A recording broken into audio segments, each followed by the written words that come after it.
This is Hannibal here, and we are doing the World Class Cast podcast with none other than my co-host, who is also the guest tonight, the owner of World Class Pro Wrestling, former wrestler himself, none other than Jerry the Boss Bostic. How are you doing today, sir? I'm good, man. How about yourself?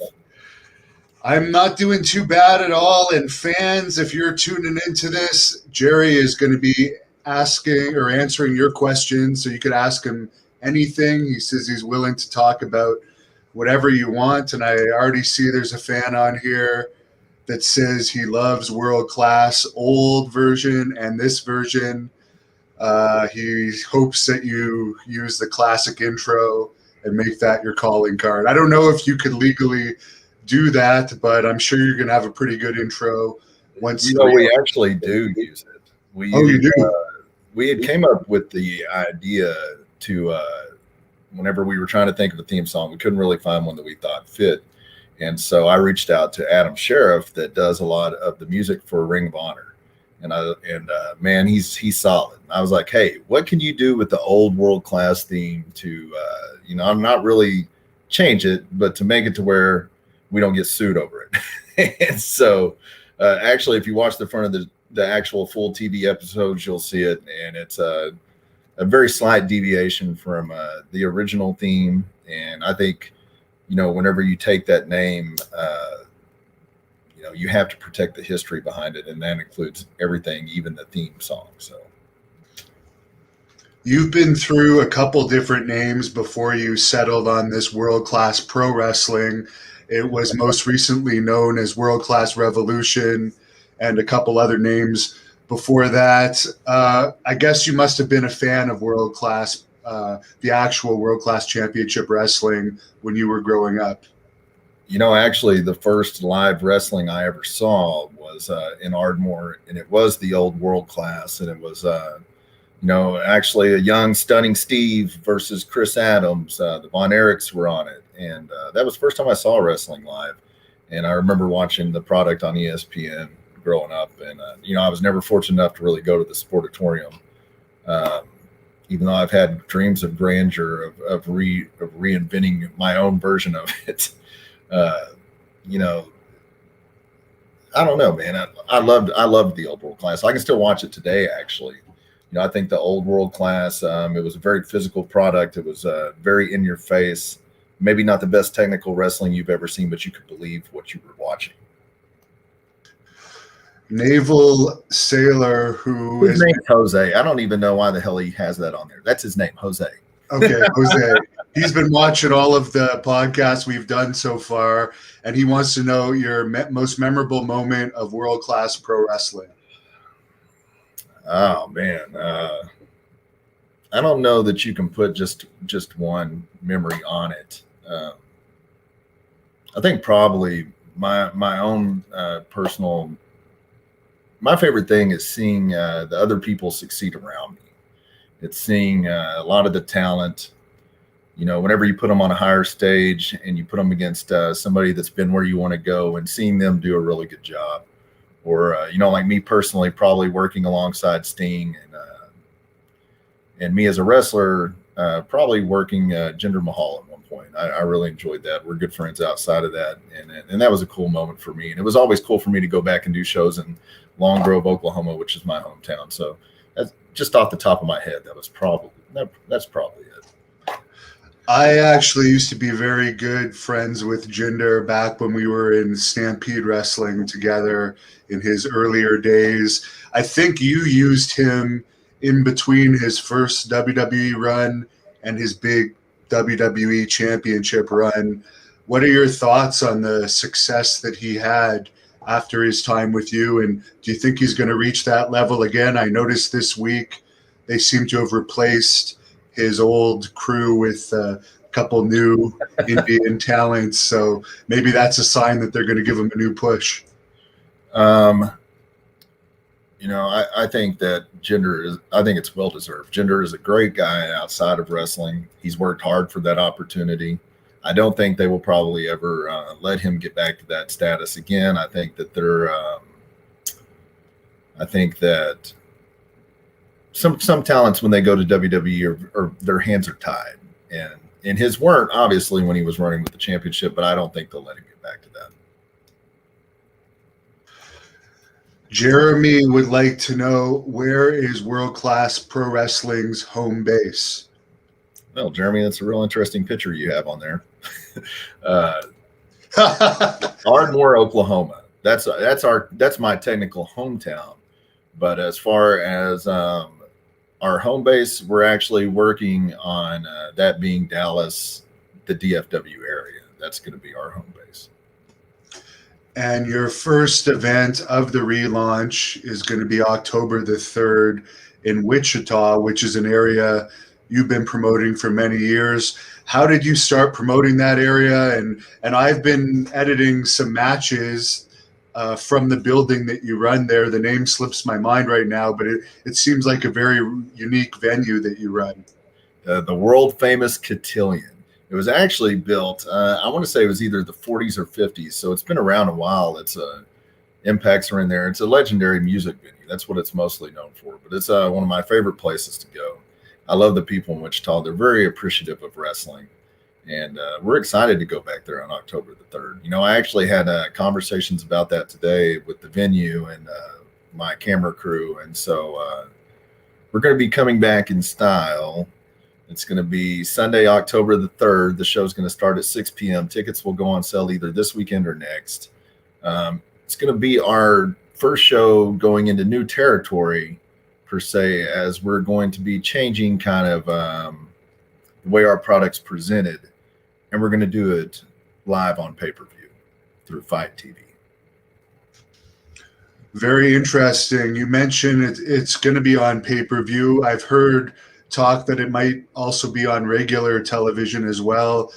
Do you have any news on that, or could you respond to any of those questions that the fans have been asking related to if it's going to be a television product as well? It is going to be taped for TV as well. The initial airing will be on Fight, and then from there, we're still in the process of figuring out our TV strategy. We're going to before, we didn't really release the TV shows on YouTube. You had to subscribe to Patreon to watch them. We're not going to do that this time around. So the products will be able to be watched on YouTube as we release them. And as I hired a guy that knows a thing or two about YouTube. Yeah, and your channel has actually been growing. It's almost at 4,000 subscribers now, and it's getting a ton of views recently, including between Selena De La Renta, and I believe her name was Katrina, and she used to be Maxine in WWE. That match was the first time I've ever actually seen her wrestle. Could you tell us a little bit about her career, and could she possibly be returning? Katrina was in WWE first, and then she went on to play a large role in the show Lucha Underground. If you guys haven't ever watched Lucha Underground, you can watch it on YouTube. I'm sure there's other avenues as well. It's a really great show, I think, because it was not your typical wrestling show. The storylines sometimes were a little far-fetched, but the storytelling was unbelievable. The wrestling was great. It has a lot of people that you would recognize now in WWE and other various promotions. You know, at the time, that was an interesting match when it was being put together. And, you know, Carly is talented. Outside of wrestling, she also is she's an accomplished actress. And she has a great hand on on how to read crowds. She's worked for me multiple times. And her and Selena did an excellent job laying that match out, reading the crowd, knowing what kind of crowd we had, and presenting a more adult-themed match in a sense without crossing any serious lines. And I think it's great to go back and see how well that's done, because ultimately, coming back, we're going to present a more adult product. Not adult in a bad way, but not we're going to sit around and insult your intelligence with our product either, like some of the stuff that's on TV right now. Anthony wants to know, there's been talk of Jacob Fatu, the MLW champion coming to the Wichita show. Any talk of any other MLW talent potentially appearing for World Class? I mean, as you know, World Class is the home of the Von Erichs. They will be back with us. They won't be in Wichita, but they will be on some of our upcoming shows. On that show from MLW, Gino Medina will be on it. If you guys haven't watched Gino, you're missing out. Gino is one of the best up-and-coming stars in wrestling. He comes from Booker T School. Great guy, great talent.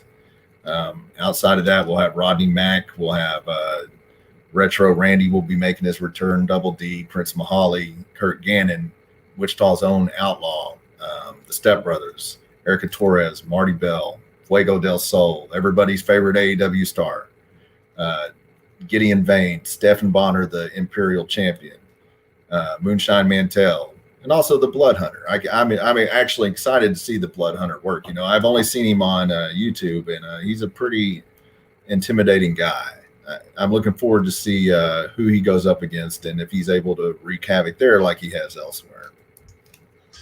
And you mentioned Fuego del Sol. I believe he picked up his first victory in AEW recently. I've become familiar with him through being a subscriber to the World Class channel. Now there's a lot of matches on the World Class YouTube channel.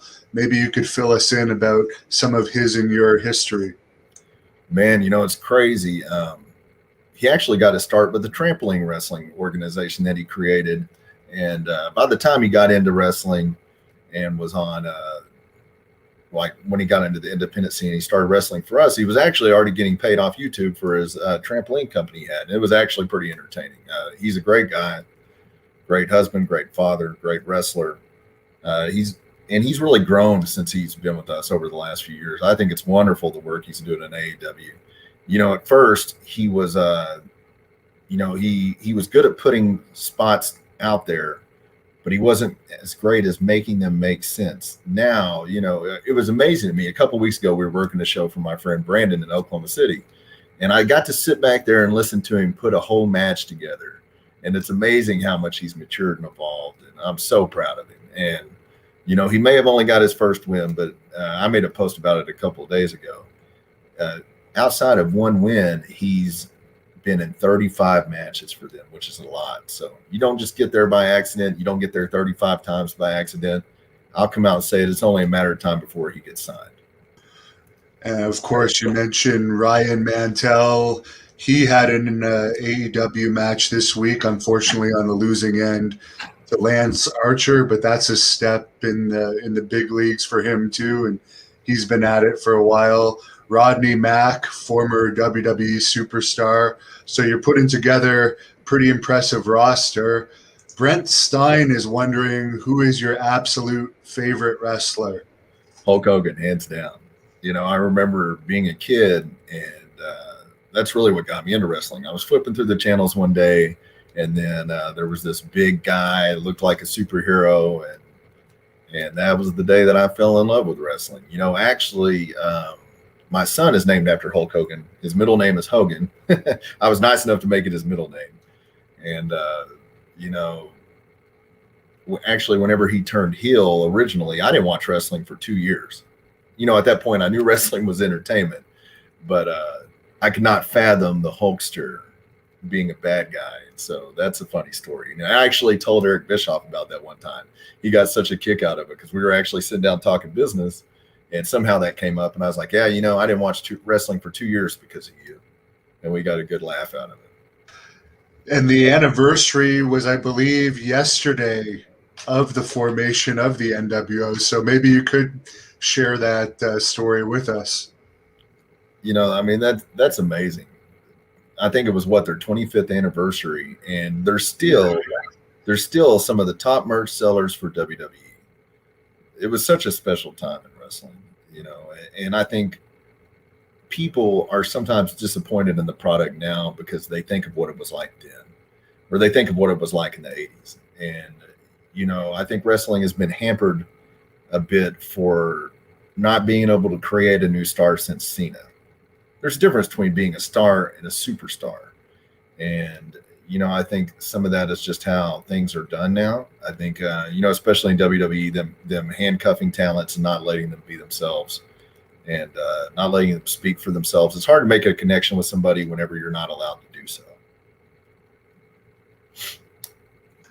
Yeah, I remember particularly in the 80s and 90s, you'd go to a mall and it wouldn't be uncommon if you see 20 or 30 people in wrestling shirts. And now if you go to a mall, it would be rare to see one or two compared to those days. And I hope it gets back to that at some point. We have somebody watching from the UK checking in. Hey, Adrian, thank you for tuning in, man. That's awesome. Jimmy Scott says, are you planning another show in Ardmore? Actually, back to the UK thing. Oddly enough, the Von Erichs defended our championships there a few years ago. Great guy over there, Matt Jarrett. I think he runs World Pro Wrestling. Yeah, he's a really nice guy. Really nice guy. As far as my shows coming back to Ardmore, I'm sure we will at some point. Ardmore is my home, and I love it. And same with Oklahoma. It's just a lot easier, unfortunately, to do shows in Texas because there's no boxing commission. And, the boxing commission oftentimes, they can make things. I think they're a good thing and a bad thing. It just depends on what it is. But it's a lot easier when you don't have to deal with it. Yeah, I've heard the Louisiana commission in particular is a real pain.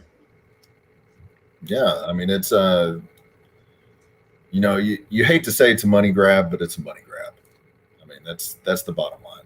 And I don't dislike them. I don't have anything against them. But it is what it is.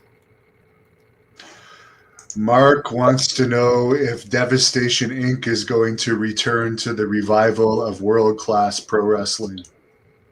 We actually did have a faction, Devastation Reborn, and that was Al Farad, Akbar Farad, and actually Jinder Mahal. And so, it is very possible. Very possible. I think that is whenever you see Al Farad, you immediately do think of Skandar Akbar, and that in itself is cool. As far as your Oaklamania shows, was it you a few years ago that was going to bring in Jose Canseco for an event? It was me, and that ended up not happening. If at some point I made the mistake of trying to take on too much by myself and not letting people hurt or help me. And a lot of that was because I had gotten burned priorly to that. And so I was really protective of myself and the product and yada, yada, yada. And whenever we had started planning that, that event just got really just too big for me. And I was not able to do it. I was not able to do it like it should have been done. And, I don't want to say that's off the table because Jose was definitely interested, as was I. Growing up, I was a huge Jose Canseco fan. He got a raw deal being the poster boy for steroids in baseball because anybody that watched baseball knew that they were all doing it. I mean, those home run numbers didn't just boost like that overnight for no reason. And even if you take steroids, guess what? It still doesn't mean you can go hit the ball. You still have to have skill.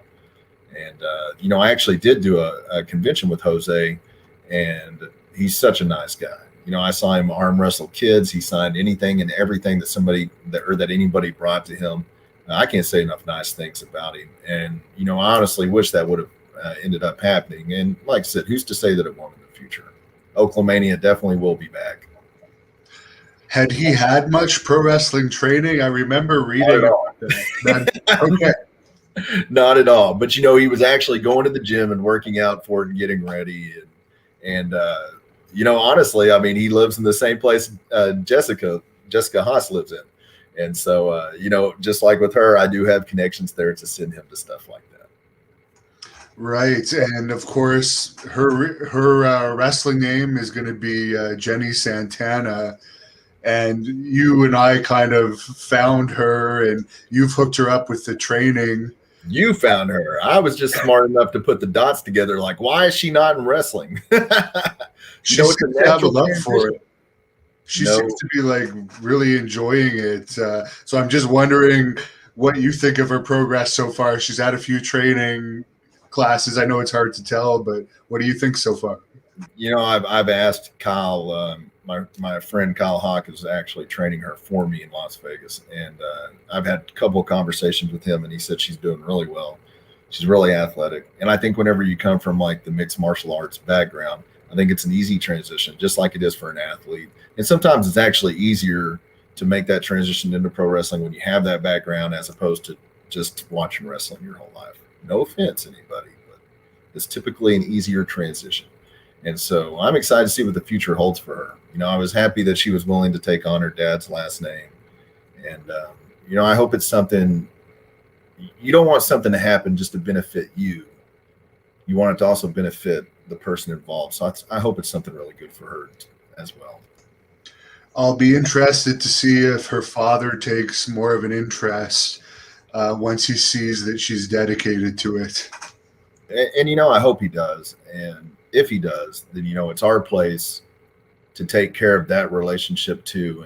And if it's something that can help them grow, then, that's your job, not necessarily as a promoter, but as a person to support something like that. Al has a question about Eric Embry and Tom Pritchard. Of course, if anyone hasn't seen the Eric Embry podcast from a couple weeks ago, that one has taken off. So I highly suggest people look that up on the World Class Pro Wrestling YouTube channel and subscribe to it while you're at it if you haven't subscribed. But Al wants to know if you're thinking of bringing in Eric Embry and or Dr. Tom Pritchard to help book two Texas legends. I never actually dealt with Dr. Tom, but whenever we had a wrestling school, we actually had his book, and that was based off of that's how we would train people, is out of his book. And it's a really good book. If you're looking into getting into wrestling, or if you have a training school, you're trying to train people, you should definitely look that book up.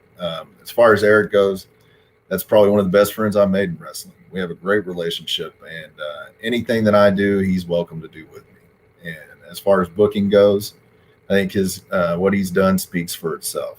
It's one of the most genuine people in pro wrestling. And, you can't throw around the term trust a lot in life in general.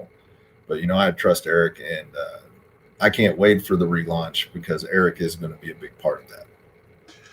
Yeah, you can't throw that word around in wrestling in particular. It's just the way the business is sometimes.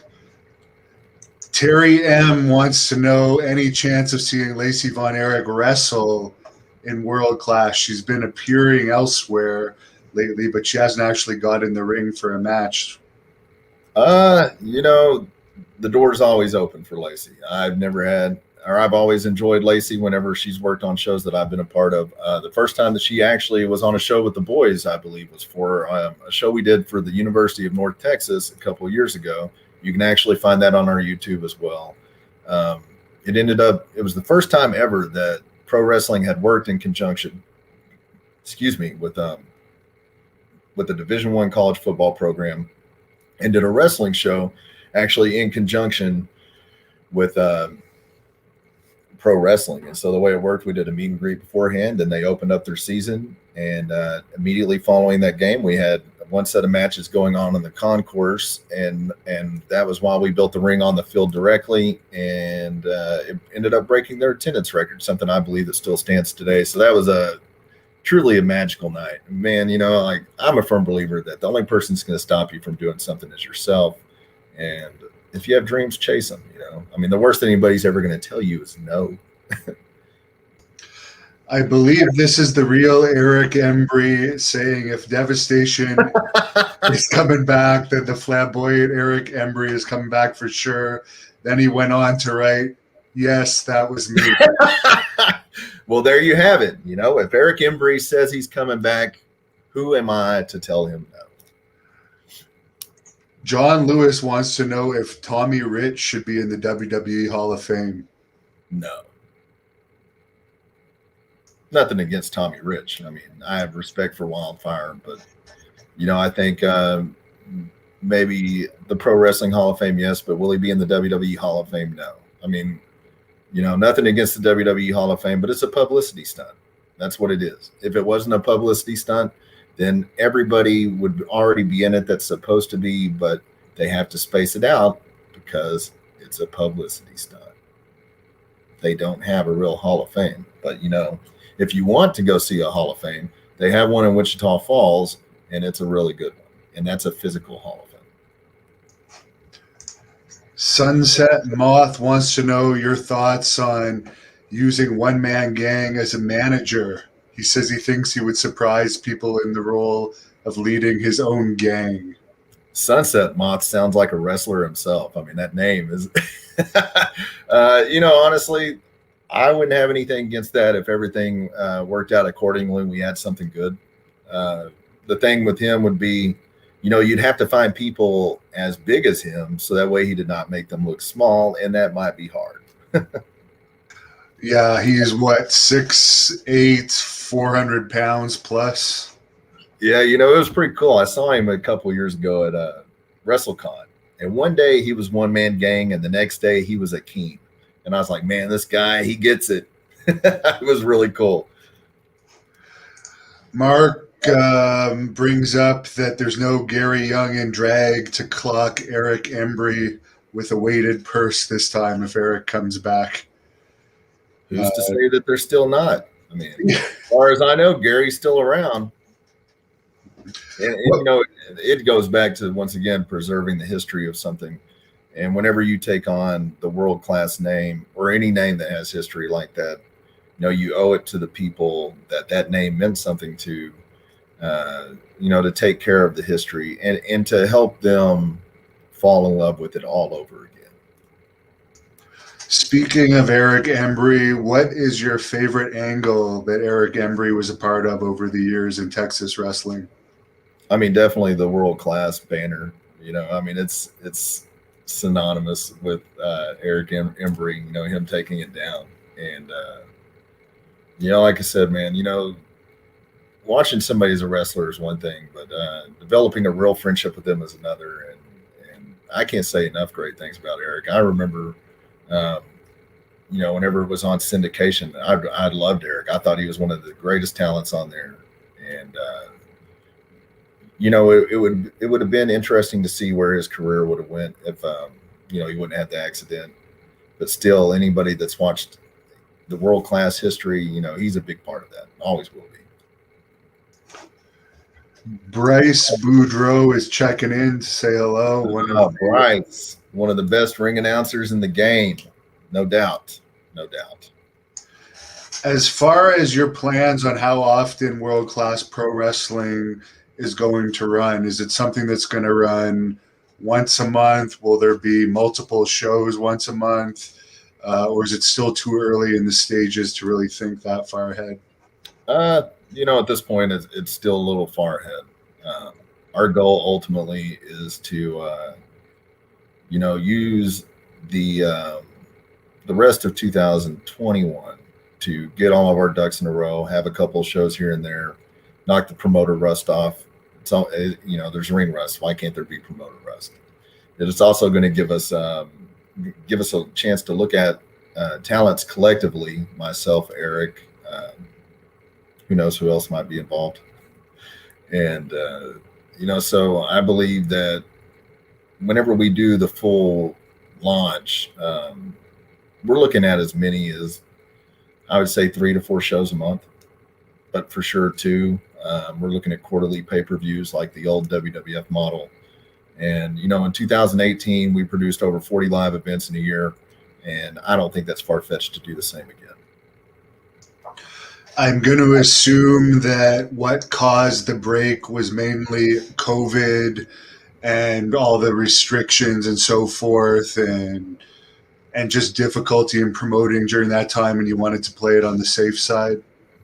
At that time, whenever COVID hit, we were running weekly in Carrollton, Texas, and it was a great venue. It was really cool.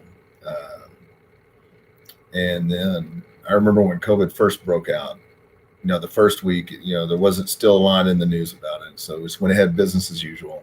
The next week, when it really picked up a lot of steam, we probably had 50% drop in attendance. And I said, we have to stop. And so, I don't even think that I realized how much I needed a break.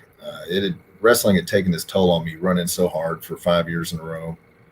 And, it was tough at times. It was tough mentally. It was tough physically. And like I said, a lot of that was on me for carrying so much of that load by myself. And but all you can do really is really look at things in hindsight and realize what you did right, what you did wrong, and not repeat those mistakes. Am I seeing right that you're wearing a Backstreet Boys shirt? Absolutely. Peace, love, and the Backstreet Boys. I'm a huge advocate of the Backstreet Boys. They're the greatest boy band of all time. Well, I don't know. New Edition's pretty good too. I'm a huge music guy. Um, I think music is a huge part of a lot of people's lives. It definitely isn't mine. And I Want It That Way has got to be one of the greatest songs of all time, hands down. I went to a combined Backstreet Boys, New Kids on the Block concert a few years ago. I did too. You were on that tour, yeah. And I would say there was only about 2% males. Yeah, it was really odd, man.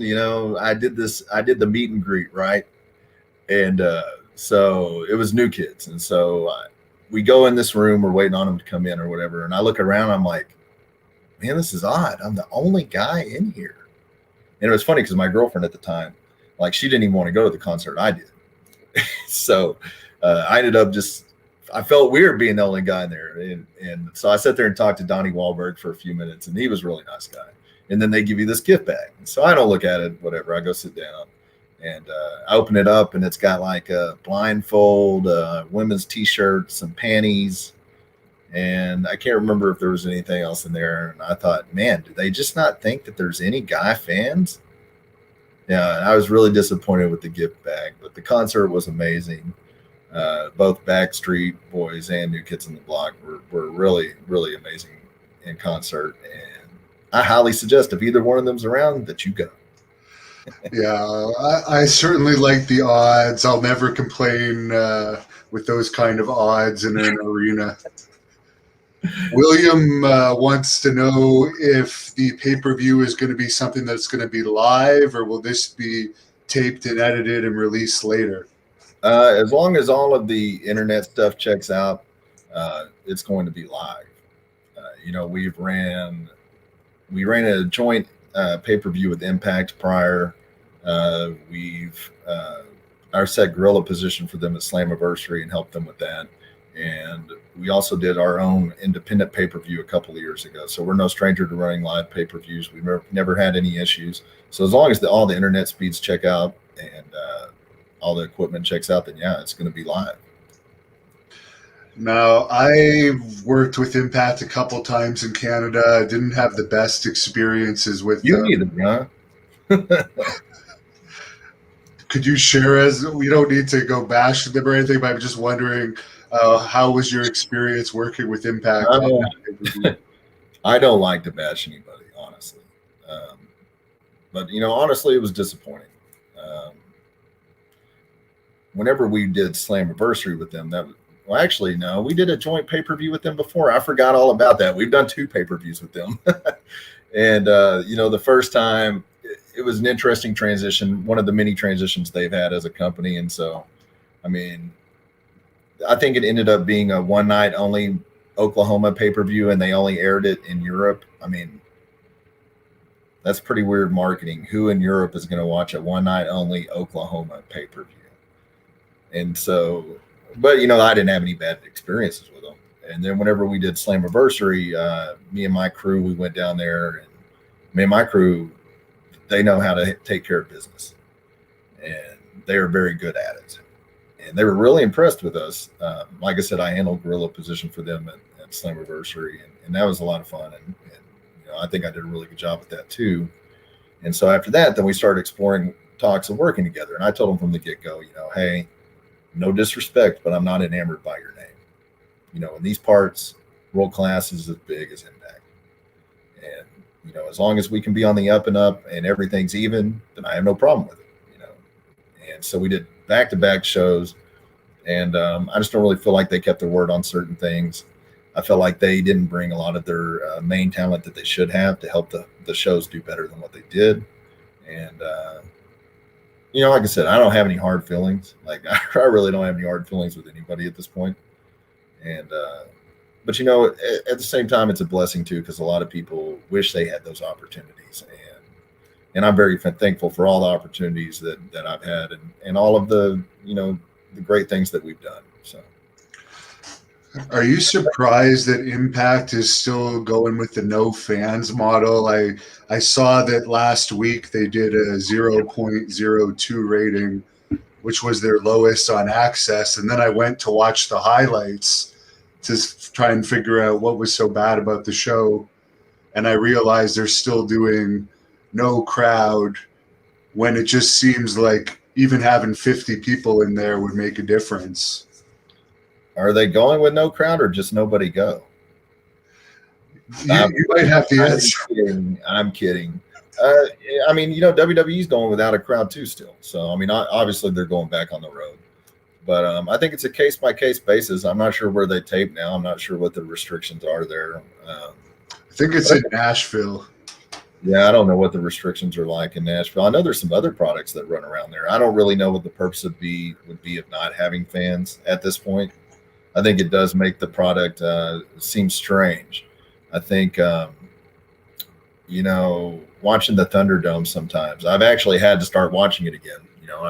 I've made it, I'm trying to make it a thing to watch all of the major shows I can each week for the last few weeks. It's been hard. It's a hard life sometimes. Especially these last few weeks where it's been like the record low.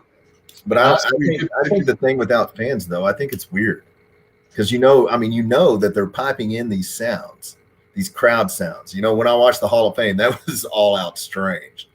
And so I think it's just not authentic. I mean, I think that's one reason why the ratings are bad, too. I mean, you can't get into something when it's a work anyways, but it's like a double work, if that makes sense. Because, now they're dictating more than ever crowd reactions, and it's in a bad way. So I'm not a fan of it. No, I would rather have just force people to chop more and use blows that have like some type of sound connection with no sound from the fans than these fake booing and cheering. Or what did I see the other week? John Morrison took a move from Ricochet where he fell backwards. Maybe you saw it. And I like John Morrison, but he fell backwards off the barrier, and it was just so obvious that there was probably a mat behind it because they didn't take any shot from behind. And with no crowd, they can pull that type of stuff. So, it definitely makes it easier to pull those stunts off. John is actually one of the few things I do enjoy watching that show because he is such a creative guy. I can't say enough about John. My time with him was wonderful. He did a bunch of crazy stuff for me that he never had to do. I mean, he appeared on our show as Boone the Bounty Hunter. He never had to do that. And I'm really enjoying the whole Johnny Drip Drip thing. I think it's hilarious. I think him and Miz do a great work together. It would be amazing to me to see what them two would be capable of if they didn't have their hands tied, and it still wasn't scripted to a large extent. Whenever he worked his last show for Impact, that was actually the Slammiversary show. And, we talked, and he's like, what do you think about me going back there? And I said, you got to do what you got to do. I said, but the only thing that worries me is they're going to take away your creativity.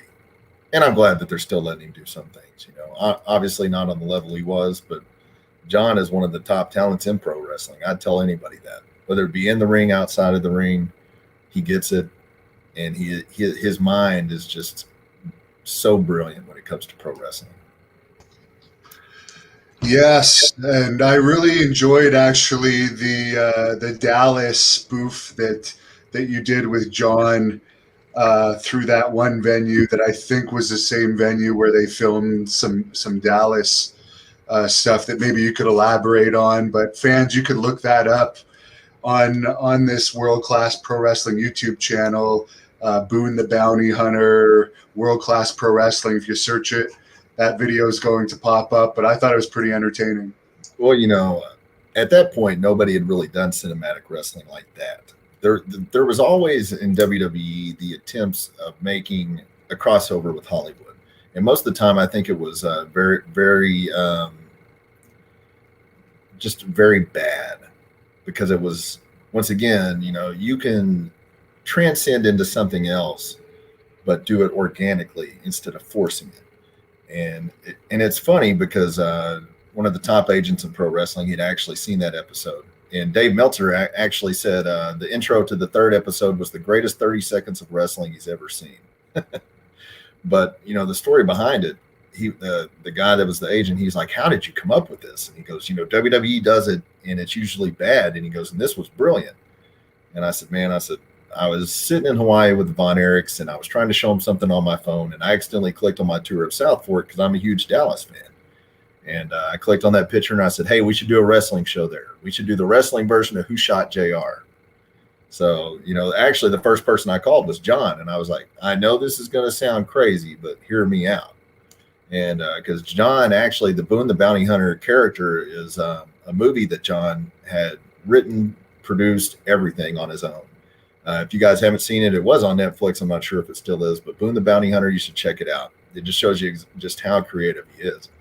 And so John, he loved the idea, surprisingly enough. So next up was on to JR. And JR said, I'm not going to get shot. I'm not doing that carny shit.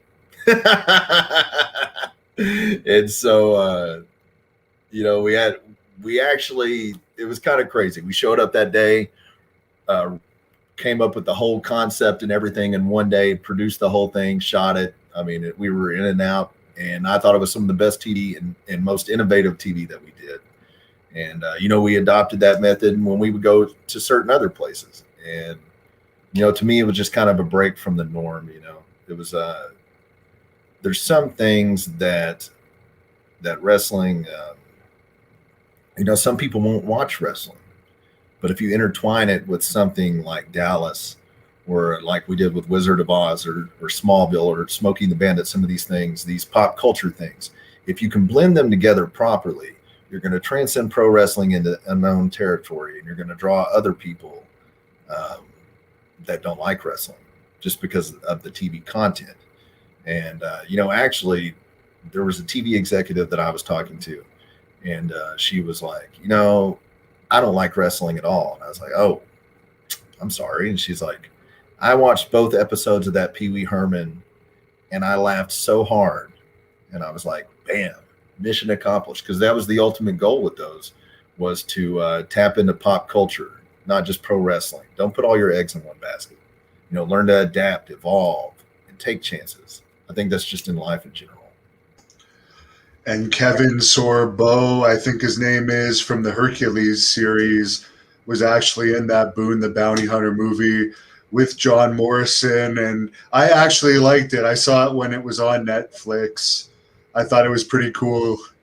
If you're a fan of 80s movies, I think you'll like that. I mean, you would love it. And it's got Rampage Jackson. It's got a lot of little cameos here and there.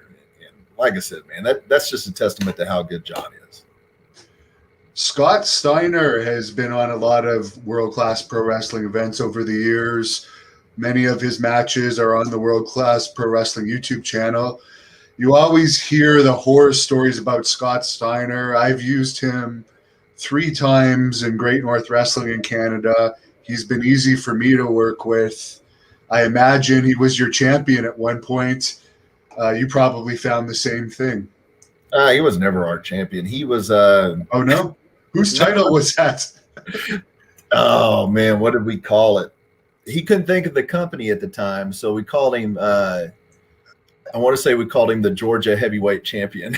We were laughing about it. I was like, yeah, you're the champion of the whole state. And he's like, you're fucking right, I am. And... but what's weird is he's worked for me off and on for 15 years. And, we didn't talk for a lot of those years. I mean, we always did good business, but we were not really friends per se.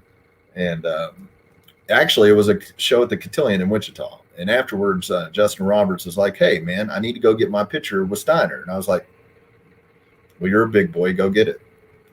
And so he goes back there. And he won't go. I have to go with him. So I go with him. We go back there and the door's locked. And I'm like, oh man, the door's locked. So, we better just get on. And So then he unlocks the door. And you would think most of the time you're going to think about what you say before you say it to people. And I go in there and, I thank him for coming, whatever. And then for some reason, I ask him if he got his invite to the WWE Hall of Fame. Why would I say that? That is so stupid. And he's like, oh, that Hall of Fame's bullshit anyways. And I was like, oh, yeah, you're right. So we just laughed about it. And after that, we actually got along really well. Every show he'd work at after that, we would just sit down and laugh and talk, and not really about wrestling stuff, just about life. I mean, some of it would be wrestling related. And we always had the understanding on those shows when we started shooting TV that he was free to say and do whatever he wanted. And he was like, really? And I was like, yeah. I was like, because every time you come on TV, we're going to put a disclaimer beforehand. We're going to play the siren, and then it's going to say, we're not responsible for anything you say or do, and we're just going to let you do whatever you want. And that resulted in some killer promos, him throwing a guy in the pool at South Fork, him throwing a guy and a referee in Lake Louisville in Texas, which was apparently against the law. But, of course, the big bad booty daddy doesn't care about the law. And so I think Scott's great. I think the same thing about Sid. Sid gets a really bad rap amongst people, and Sid's one of my favorite people in wrestling. Yeah, he's a nice guy for sure. But of course, you got the big push. And whenever you get a big push in wrestling, you're going to have your detractors, unfortunately. And then there was the whole Arn Anderson thing, which whoever was at fault, it was both of them from what I understand. But then the one side of Anderson's always kind of bashed Sid after that. And unfortunately, I guess he was a member of the Four Horsemen, so Sid must have been wrong. Yeah. Well, Sid was actually a member of the Four Horsemen too, wasn't he, for a brief period? Yeah, he didn't have that seniority Arn had, so. No. But, Sid, man, Sid's a stand-up dude. And, he actually had that reputation of no-showing a lot of people. And, I'd like to share this fact. I think oftentimes you get what you get from people, and it's based off how you treat them, and if you respect them. And for Sid to have that kind of reputation, it's so misleading. There were numerous shows in the period in which he worked for me that he would drive there himself. And these aren't easy drives. I mean, he lives in, I think, West Memphis, Arkansas. He drove to Kansas. He drove to Oklahoma. He drove to Texas. He did all that just to help me. And, I think Sid's one of the greatest guys in wrestling. Period. Oh, definitely. And sometimes, too, Sid does require a good amount of money, and he doesn't usually ask for a deposit either, which is rare for a star like that. Another big star you've used is Sting, which I was really impressed that you pulled off. That was during the time before he returned to AEW on the main stage. How was your experience working with him? I think Sting is one of the most genuine people in wrestling. Man.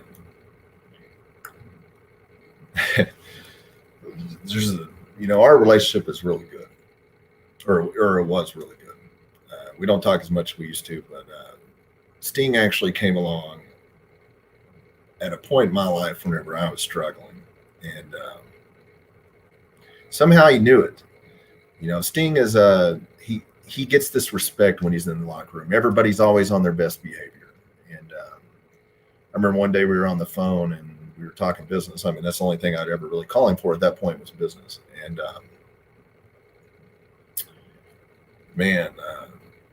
one day he was like, let me know if you ever want to talk. I know you have a void in your life. And I'm like, what? What are you talking about? And oh man, he was like, you have a void with God. And I was like, well, I believe in God for sure. And he's like, no, I know you do. He goes, I just wanted to let you know if you ever wanted to hear my story, I'd love to share it with you. And at that time I had a 9 to 5 and I was like, oh, I got to go back to work. And I also had Lex Luger that show. Sting doesn't get to see Lex as much as he used to.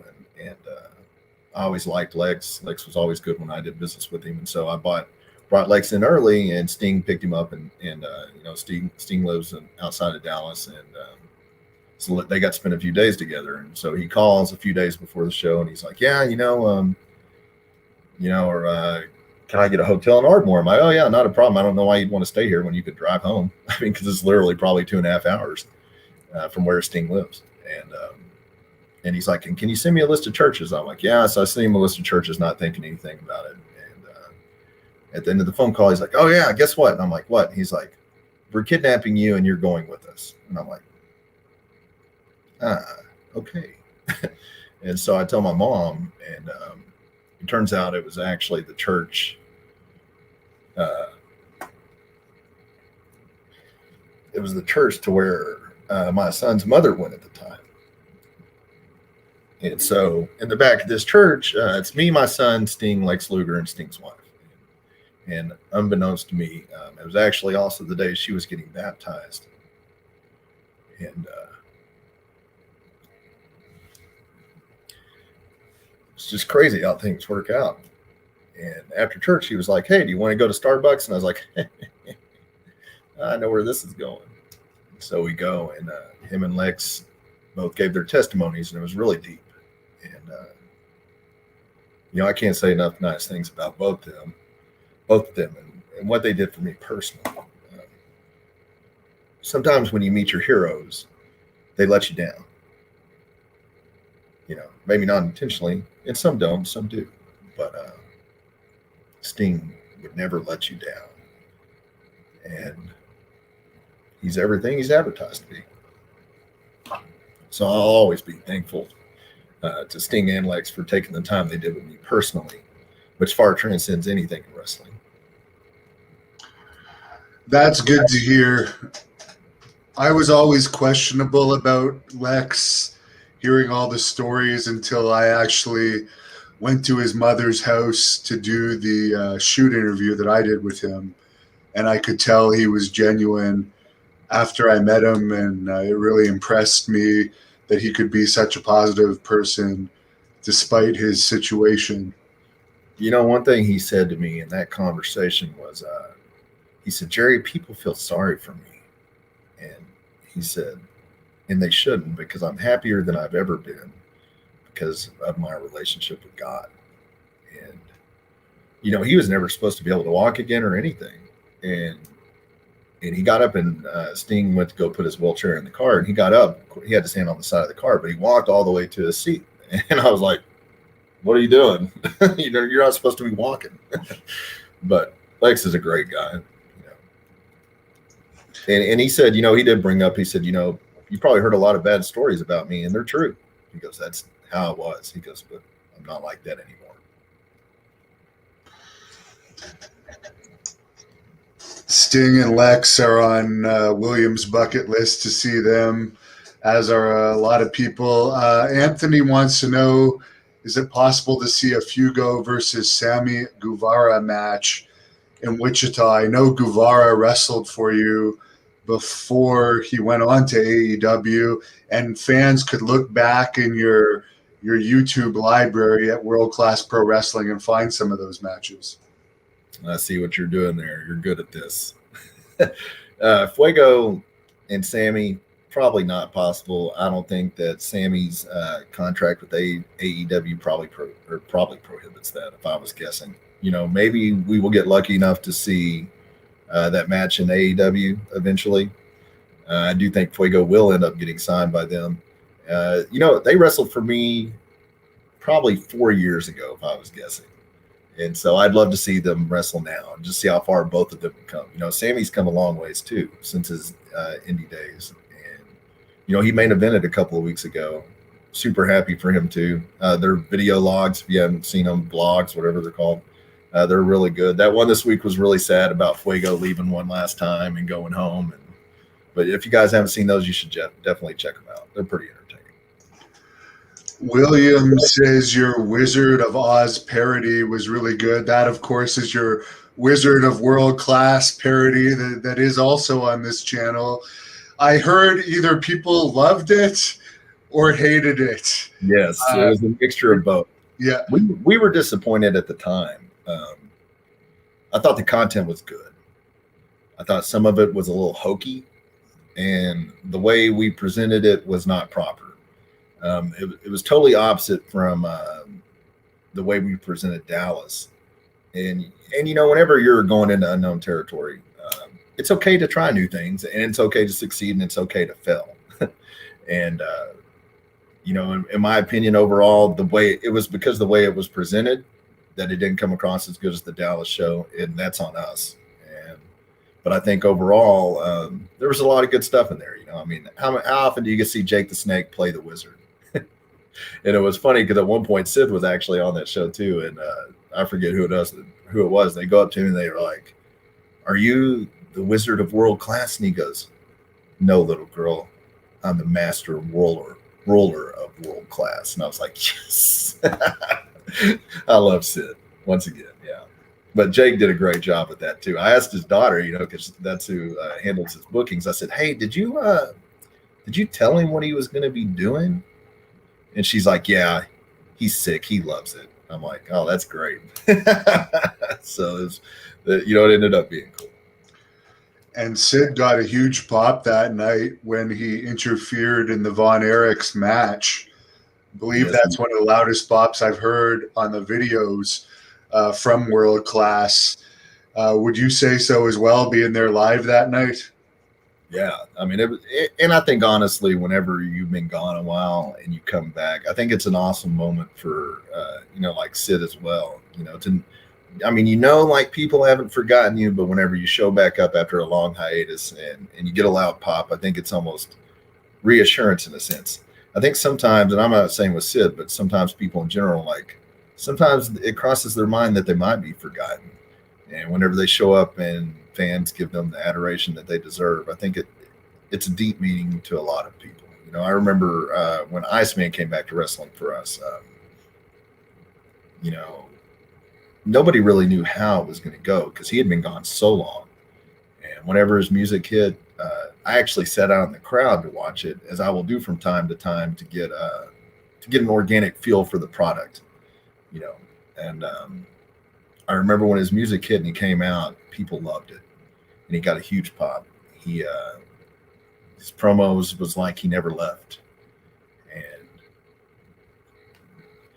he's one of my good friends in wrestling too. And after that show, I remember him coming up to me, and I had to meet with him like 4 times before he would agree to appear, because he was worried about he was worried that he would get treated wrong. And afterwards, I remember him coming up and he just gave me a hug, and he said he was sorry, and I was like, "I understand." And he said, I got chills.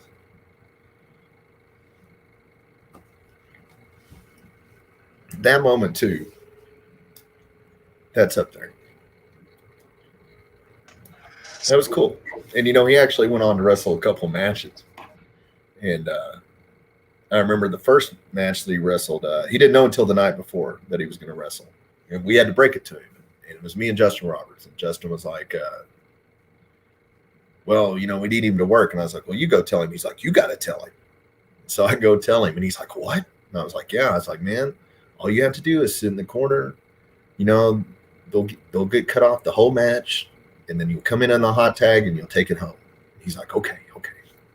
So that match comes along the next night, and we're sitting there because we're in the midst of a 3-day trip.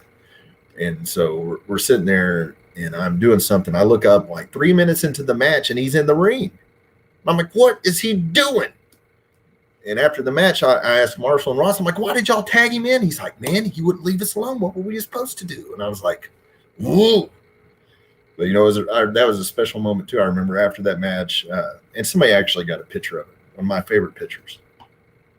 And it was just it was a pic of us hugging each other. It was genuine. And, I've gone to his birthday parties. I wish him happy birthday every year, like this year when I couldn't go. And, I feel like when people work for you, you should have a vested interest in what's best for them too. Yeah, your job as a promoter is to ultimately care for your product, but you should care about your people. You should know their names. You should know their families' names. You should know that they have kids. And whenever they bring them into that atmosphere, you should also appreciate that because, they're bringing their family into your world, and inside your world, they should be treated as good as they're treated. And so I got a lot of love for Iceman, and, it's very cool moments that we've shared. Dusan is checking in from Norway, and he wants to know any plans for a world tour. I don't think you're going that big yet, but maybe you could tell us what states you plan to run in. Typically we stay in Oklahoma, Texas, Kansas, Arkansas. I'm not against any state or any country, as long as it makes sense. We've actually explored international markets. We actually had international TV in Israel for a while. So we're not against anything. You definitely have to grow to get to that point, but that's why there's the internet. That's why there's television. There's numerous ways to get your brand out there. Excuse me. It's your job to develop your brand and to grow it to that point where you can go to places like Norway. Now, for anyone watching this that wants to follow World Class Pro Wrestling on social media, do you want to fill us in on all of the social media outlets where we could stay up to date on what's going on? Well, you should definitely subscribe to our YouTube channel because, I promise we won't see me on here very often doing these interviews, but we're going to have the World Class Cast every week, as long as nothing comes up. You can find us on Facebook as well, World Class Pro Wrestling. You can visit our website, worldclassprowrestling.com. We have an Instagram at somewhere too. We have a Twitter at something. And so we're on all of the major pieces of social media. So. Mixed Partial Farts is seeing Jerry get emotional when he talks about how Sting and Lex in a way revealed God truly to him. Hit me deep. Much respects to you. Thanks for sharing that. At 25, he's found God. Thank you for sharing that. I think it's important to have that relationship with God. Prior to that, really, it wasn't just that, it was a string of events. And it was like a 6-month period where it was just one thing after another. And then one day I finally was like, all right, God, I get it, man. I get it. And, I'm not perfect by any means. I still mess up as much as the next person, maybe a lot more than most. But I learned to put my faith in God. And what that means to me is, I used to worry a lot. I used to stress a lot. And, but now I feel like, and I have felt since then, that as long as I'm doing what I need to be doing, and it's for the right reasons, that in the end, God will take care of it. I don't think that God takes care of things on our time. I think he takes care of them on his time. And so, I can say that, I'm a firm believer in God. I'm a firm believer in having faith. There's another fan on here. Brent says passion is just that. He says you're a great person. Justin says he's been a wrestling fan for 30 years, but he just can't bring himself to watch it anymore. Hopefully World Class can be a legitimate alternative to you guys. And Al says he hopes that we do an interview with 90-year-old Bill Mercer. Actually, Bill was on that North Texas venture we did. Really nice guy. It was really cool having him there. Definitely a big part of the history of World Class. What was the comment before that? I was gonna comment on that too. The one about the guy saying he was a WB fan for 30 years and he can't bring himself to watch it anymore. Honestly, as wrestling fans, we should just hope they get better. You should never hope that anybody goes out of business. You should never be negative on their products. It's easy to be negative on a product whenever you don't know everything that goes into doing it. And that's World Class, WWE, AEW, whatever. But I do believe they're trying to put on good quality products, and for whatever reason right now, they're just being hindered in numerous ways. I think WWE is a good example. A lot of people don't know this, but in order to be a writer for WWE, you're supposed to have a journalism degree. How many wrestling people are walking around with journalism degrees? I think that is a lot of the issue. And, you know, the fact that somebody brought this up to me one time, I never thought about it like this. They said, why do you think they haven't created new stars? And I was like, I don't know, honestly. I mean, something's broken somewhere. And they said they're making more money than ever. They haven't created new stars because if you don't create a new superstar, you don't have to pay them like a superstar, which is also intriguing to me. You know, I think AEW is an alternative to WWE. Is it the right one? I don't know. You know, I can watch anything as a fan. And whenever I watch AEW, I just know when I turn it on that it's not going to make psychological sense most of the time. And I'm just okay with it. I just find it amusing and for whatever reason, you know, I can watch almost any product. And like I said, I've been making it a point to watch AEW and WWE the last few weeks. And so, you know, we should all be thankful for the wrestling that we do have. It's not perfect, but it beats the alternative of not having it, period. Gives me something to talk about. So it keeps me making some money. But thanks for doing this. And for the fans that aren't that familiar with you, they got to know you a little bit today. So in future interviews, they'll have a better idea of who the man behind World Class Pro Wrestling is. And I'll let you close this off however you want. Thank you to the fans for all of your questions. Yeah, thank you guys for tuning in today, especially late notice. You know, I appreciate every one of you that supported us from the get-go all the way to now, and especially those of you that stuck with me through everything, the good, bad, and ugly. And, you know, just know that everything that we do, I always try to put myself in your shoes and try to create a product that you will enjoy. And, you know, everything that we produce is personal to me. You know, it comes from my heart. And I'd like to think that most of the talent that we use, you know, they have your best interest at heart too. Thank you for supporting wrestling. You know, through the good times and bad. You know, it's like anything else. You know, it's like sports or television or music or whatever. You know, people go through good runs, they go through bad runs. It's a roller coaster, and you know, your support on staying on those rides over and over and over, it's appreciated. Not just me, but by everybody that puts out a product. You know, being a promoter is not easy. Being a wrestler, not easy. You know, but you guys choose to stick with us in the wrestling industry in general, and I appreciate that. So thank you for that. Thank you guys for tuning in week after week for this podcast so far. If you haven't seen our prior episodes with the Von Erichs, Eric Embry, Stephen Bonner, go check those out. Make sure you check out our other videos. We will be back officially relaunching October the 3rd in Wichita at the world famous Cotillion, one of my favorite venues and one of my favorite towns. It'll be live on pay-per-view. As long as technology wills it through Fight TV. There's a lot of great talent on that show. And, you know, thank you guys again. You can find me on Facebook. I got those other social media platforms too. I don't know the names on them, but I'm on there somewhere. And thank you. They're all in the description of the video, by the way. Yes, they're all in the description. That makes it so much easier.